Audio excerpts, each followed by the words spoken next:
Dû à cette situation compliquée, pas étonnant que la communication soit rompue entre Young Thug et Rich Homie Quan. À partir de sa séparation avec Young Thug, Rich Homie Quan va connaître une longue période de traversée du désert. Alors bien sûr, il aura un hit cette même année qui s'appelle Flex.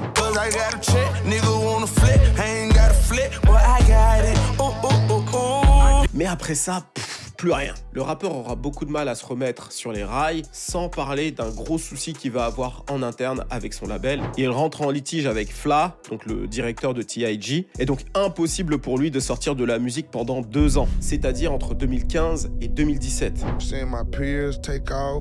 And not even just throw it from Migos, and this all us like sitting on Gucci couch, and these my niggas.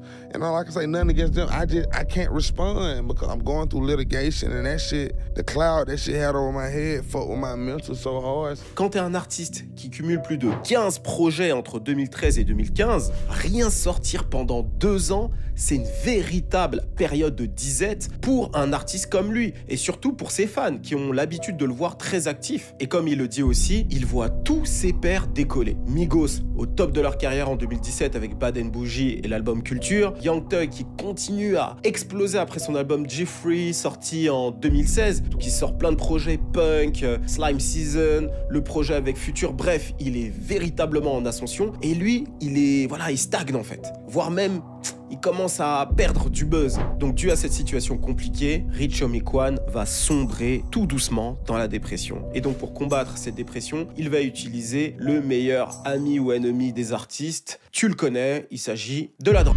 Donc tout ce qui est ecstasy, molly, tout y passe. Au passage, il dit avoir commencé la molly avec Trinidad James. Ouais, parce que les deux rappeurs étaient dans le même label. Il en prend tous les jours, donc forcément, son attitude change, jusqu'à il ne supporte plus la lumière du jour.